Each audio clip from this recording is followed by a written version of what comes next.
remote possibility. Remote possibility simply means the minute possibility might, that expense might have only 1%, 2%, 5% chances. Then also you should record that beforehand.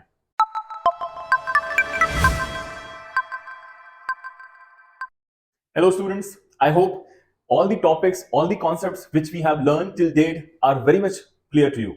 Now, in today's class, we will be studying the next concept, that is the conservatism concept. Now, what is the meaning of conservatism? Conservatism simply means to conserve, that is to take these steps very precautiously. That is known as the conservatism. Conservatism simply is also known as the prudence concept. The main purpose of this concept is to record all the possible future losses beforehand and not to record the profits which will be done in the future beforehand. Okay, let me just explain you. For example, suppose there is a company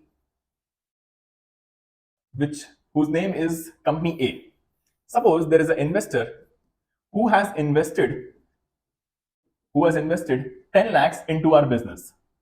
Now just imagine his state of mind. Okay. Now, if the company promises that yes, in future there will be a gain of rupees 2 lakhs, obviously this investor will happily invest in that company. If a company proves it that yes, we have gained so much rupees, but it has not received, we haven't received the amount yet, but we will receive the amount in futures. That is, the gain will be in future, but we are recording beforehand. So this is very much wrong. Why is it wrong? Because the company has not actually gained the profit. It will gain the profit in future. Since if you are saying to the investor that the company will make profits in future, this is because you just want the investor to invest the amount in the company. So these type of practices are not considered good for the company. That's why there is a concept known as conservatism. Conservatism simply says that while recording all the transactions, the policy of playing safe is to be adopted. Now, every company should play safe. It should not record all the transactions which will be giving the profits in future beforehand, but they should record all the losses which are expected, which have a minute possibility also beforehand itself. It is simply said the conscious approach is to be adopted while ascertaining the income. While we are calculating the income, the conscious steps, this approach has to be followed so as to not overstate the profits. For example, a company usually earns a profit of rupees, say 5 lakhs. Now, if the company is earning a profit of rupees 5 lakhs and I, the owner of the company, has suggested the accountant just to do one thing, just to overstate, that is just to record 2 lakhs more profits, because we will be earning this in future. We haven't earned yet. We will be earning it in future. Just add that profit also so that the investors become happy and they can happily invest in our company. So this is a wrong practice because we are unnecessarily overstating the profits and we are keeping all the investors in a havoc situation. Because in future, if at all the company doesn't gain any profit of 2 lakhs, then the investor might not trust in the future in the company. So that's why if profits are more than actual, it will lead to distribution of dividends out of the capital. Now, what does that mean? It simply means, for example, what happens? Suppose a company has earned a profit of 5 lakhs. And if I am the owner of the company and I have stated that the company has earned a profit of 7 lakhs.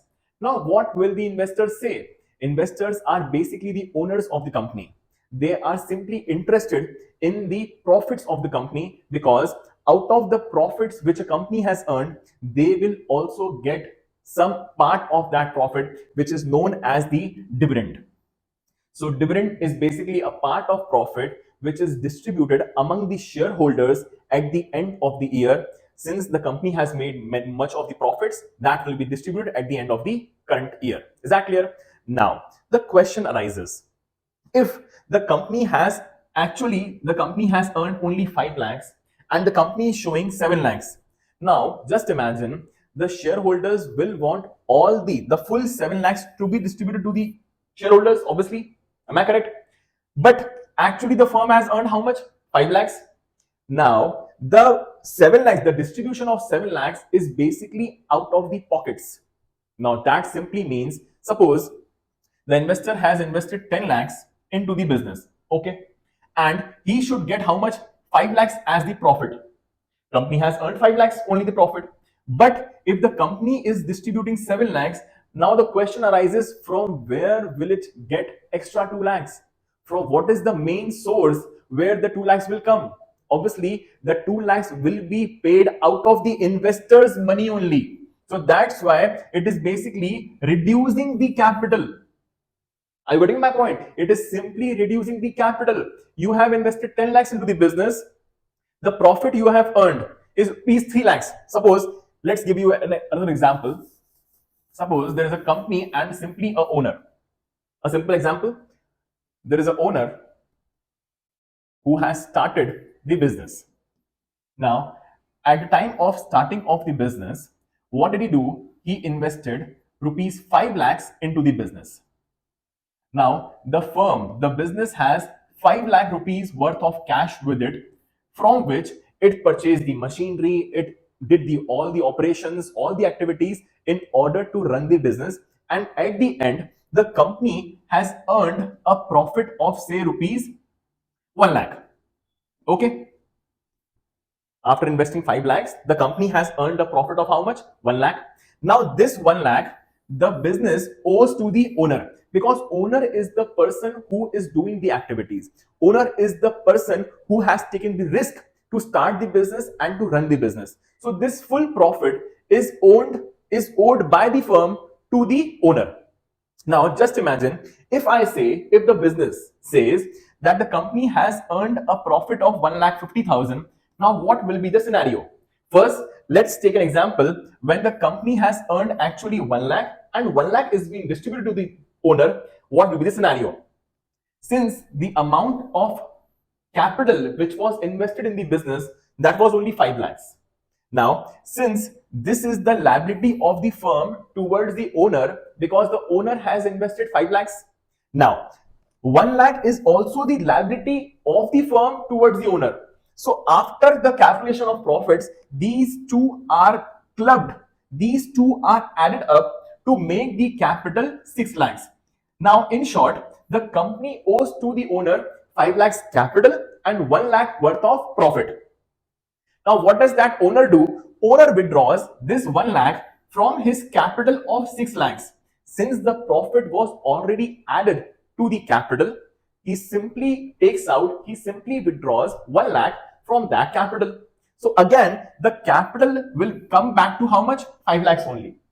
The 1 lakh profit which has been withdrawn by the owner will be transferred to him in the cash or whatever the bank account.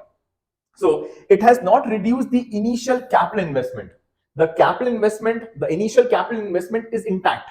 Now, if the company claims that the company has earned a profit of 1,50,000, even though the company has earned only 1 lakh, now just tell me what will be the scenario.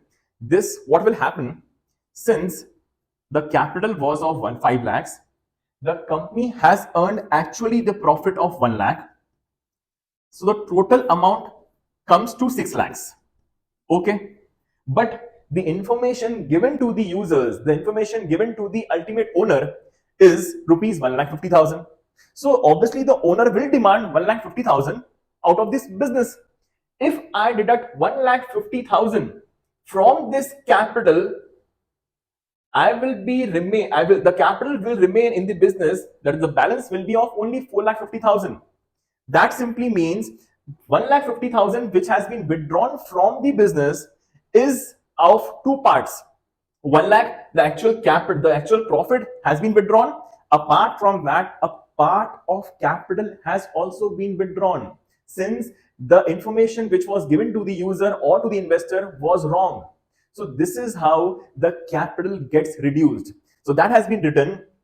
If at all, if we do not follow the conscious approach, if we just record the future related profits which have not been done in the current year, which will be done in the future years, if we have recorded that, then since the profits are overstated, if profits are more than actual, if the profits are more than actual, that is 1 lakh was the actual profit and we have shown how much, 1,50,000. This will lead to the distribution of dividend out of the capital.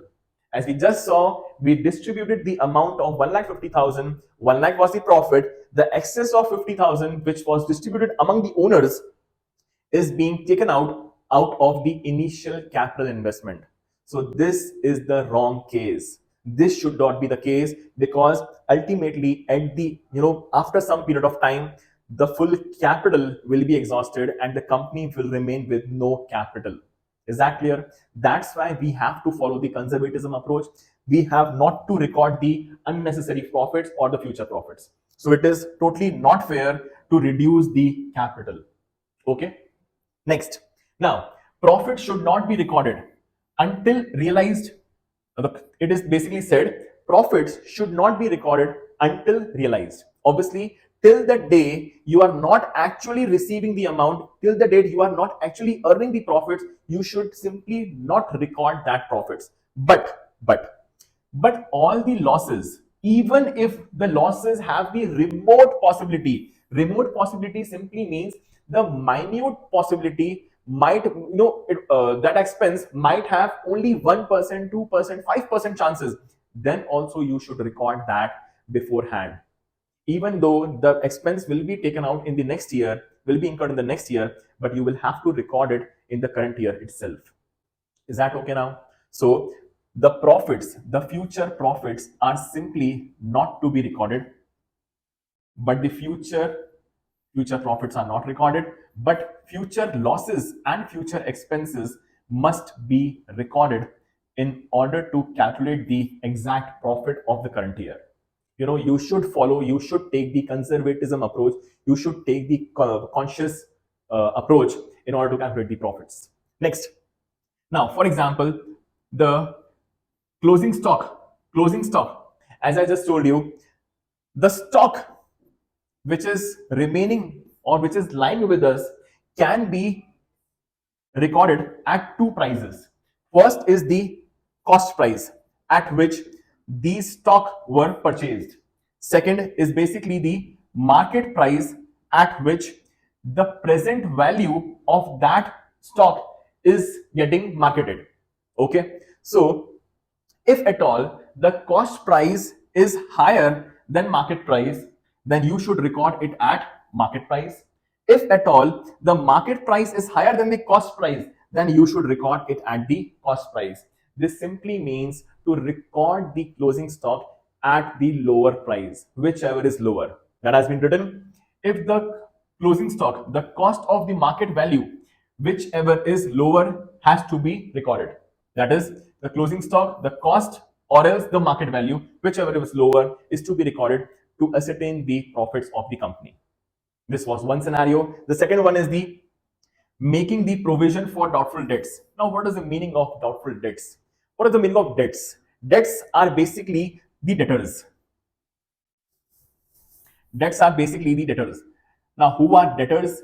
Debtors are the person to whom we have sold the goods on credit. We have sold the goods on credit. Now, since we have sold the goods on credit, obviously there is a risk that we might get the amount back, we might also not get the amount back. Is that clear? Now, just to minimize that risk, for example, the amount of goods which were sold to the debtors was, say, rupees 5 lakhs. The company has sold goods worth of rupees 5 lakhs to the debtors. Now, since we have sold goods worth of rupees 5 lakhs to the debtors, so always there is a risk that might be possible the full amount can be lost, or there is a possibility that approximately 10-15% of the amount can be lost. So in order to minimize the risk, so we have to record all the losses which will be incurred, which will happen in the future beforehand. So we have to make a provision. We set aside an amount that if a company makes a loss out of these debtors, so we are already prepared for that. So for example, we know that looking at the past years, looking at the past experiences in our business, the amount of goods we sell in a current year, we always lose approximately 10% of that amount. If we are losing 10% of the amount which is being recovered, which has to be recovered from the debtors, it's a loss. So that loss, if you know it beforehand, you should record it beforehand itself. You should not wait for the that day to come that you are incurring losses. Is that okay? So we will have to record a loss of 50,000 beforehand. This is known as the provision for doubtful debts. Doubtful, the amount which is doubtful, which has to be received from the debtors. Is that okay? Next, discount on debtors. Now, obviously, when we sell the goods to the customers, or else when we as a student, we as a human being, when we go to the shopkeeper, when we buy some of the goods, we obviously demand for the discounts. We bargain for the discounts. We just want the prices to get lowered. Now, since the business has sold goods of rupees 5 lakhs to the customers, after each and everything has been done, that yes, I will pay you 5 lakhs. The customers has promised that yes, they will pay you 5 lakhs. But while at the time of payment, they will ask, they just say, just do one thing, keep 4,80,000 in full settlement and give us a discount of 20,000. This might also be the scenario. This is also a kind of loss. So the provision for discount on debtors is also to be taken care of beforehand itself. Okay. So the provision for doubtful debts, the amount which cannot be recovered, which is doubtful, you have to make a provision. And a provision is also made for the discount on debtors. Might be possible the debtors can ask for the discount. Okay. Next, writing off intangible assets. Now, what is the meaning of intangible assets? Intangible assets are basically those assets which cannot be seen or touched. For example, the goodwill. The goodwill cannot be seen or touched. It is just felt. Yes, there is a shop, there is a company which has a good reputation. Obviously, it has a goodwill. If a company, if at all, just give me an example. Just let me know one answer. If at all you want to buy some stationery products, or if you want to buy some groceries for your house, you obviously go to a certain place, and might be possible there are many shops, but out of those, suppose 5 shops, you only go to the one shop only. Why is that? All the persons are selling the same type of goods, all of them are selling at the same prices. Then why is it that you choose only one? Because you like the behavior of that person, you like the way they deliver the goods to you. They don't keep you waiting there, they just listen to you and they quickly deliver the goods to you. So that's known as the goodwill. So that is an intangible assets which has to be written off in the coming years. Okay, so these were the examples for the expenses which will be done, which will be done in the future years. But then also you have to record it beforehand. You have to record in the current year, even if the expenses have actually not been incurred. Okay. Next, the market value of goods. Now, this is the same example as we saw for the stock, that if the market price, market value of goods purchased has fallen down, if the market value has fallen down as compared to the purchase price, then we will record it at the market value. Okay, then stock is shown at fallen down. Yes, it is shown at the cost market value because it has fallen down. But if the cost is less than the market value, that is the market value has risen up, then we will show at the cost price. It is just to simply make the losses beforehand and not to make the profits before. Until and unless the stocks are sold at the higher price, we will not record the profits of that stocks. Okay. Next is basically gain is not to be recorded. As we all know, conservatism approach says that we have to be conservative. We don't have to record the gains. Next, we have to take the pessimist attitude. One is pessimist, the other one is opportunist. Opportunist sees that everything is good. but pessimist sees that might be possible in future, losses can be there. So obviously in the company, in the accounting, you always have to find, you have to always deal with the pessimist attitude only. Okay, next, because we have to deal with the uncertainty, we have to protect the interest of the creditors. Okay, if we are showing unnecessary profits to the creditors, they will be happy for a short period of time, because after a period of time, after a month or so, after a year or so, they will actually encounter that the profits which were shown by the company were wrong. So with this, the trust issues comes up. And since there is a trust issue, obviously the creditors will not allow you the goods on credit. They will not sell you the goods on credit. Then you will not be able to produce the goods timely. So ultimately your business will suffer and might also get shut down. So that's why we should not allow the gains to be recorded beforehand. It should be recorded at when the actually we have gained something. Is that okay? Next, so deliberate attempt to now the thing is, deliberate attempt to underestimate the value of assets is to be discouraged. Now what does that mean? For example, you know, everyone knows that if a company is earning profits, now what will happen then? Since there are more profits, on profits the company has to pay taxes. Sometimes what happen, company deliberately shows the losses, company deliberately shows the expenses, such expenses which do not have the remote possibility only, they are simply showing the losses in order to save their taxes. So this practice should not be there. The genuine case, that is the genuinity should be there, that is if in the future, if there is a possibility that a company might go into losses, company might go into the expenses, that should be recorded. Unnecessary losses, unnecessary expenses should not be recorded, because it will lead to the minimization of profits, and it will lead the company into the losses, which will save the taxes. But after a certain period of time, obviously after a year or so, after 2 to 3 years, the government will catch hold of that company and will just add to the penalties. Okay, so that's why the company should discourage this practice, because this may lead to the hidden profits, and it will be known as the secret reserves. The secret reserves are basically the black money which is not recorded in the books of accounts. So this should not be the practice of any company.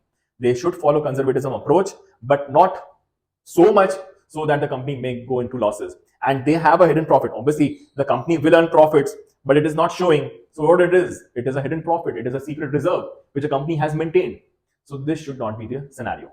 So I hope you have understood the full concept of conservatism concept. Thank you so much.